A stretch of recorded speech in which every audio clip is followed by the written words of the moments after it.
الله أكبر الله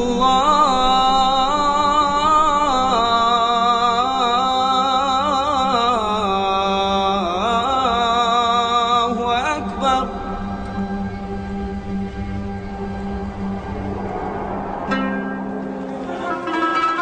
He was neither tall and lanky, nor short and heavy-set. When he looked at someone, he looked them in the eyes. He was the most generous-hearted of men, the most truthful of them in speech, the most mild-tempered of them, and the noblest of them in lineage. Anyone who would describe him would say, "I never saw before or after him the like of him." Muhammad, described by a contemporary. Muhammad was a man who faced an absolutely hopeless situation. There was a whole continent, virtually, of people killing one another in an endless, hopeless vendetta, going down a chute of violence and warfare, feeling that society was coming to an end and had no hope. He gave them hope, single-handedly. In a space of 23 years, he brought peace and new hope to Arabia and a new beacon for the world. Islam, the religion Muhammad first brought to Arabia, now claims 1.2 billion followers around the world.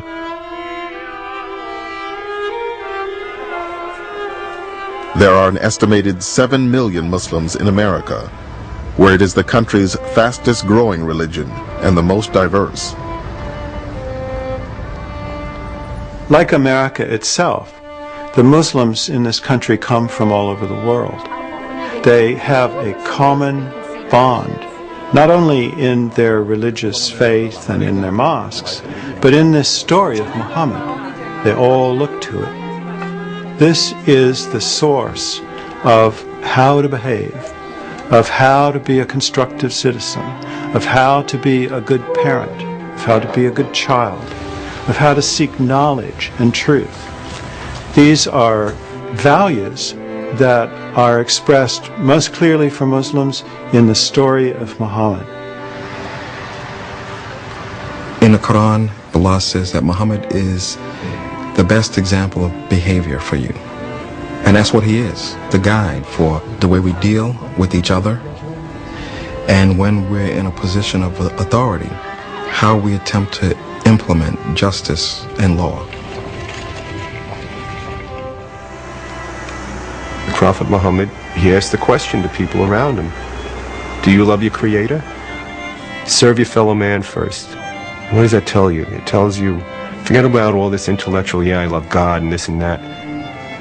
If you're going to, forget about talking the talk, walk the walk. You want to serve God, serve people. What more noble way to serve people than to risk your own life to save them?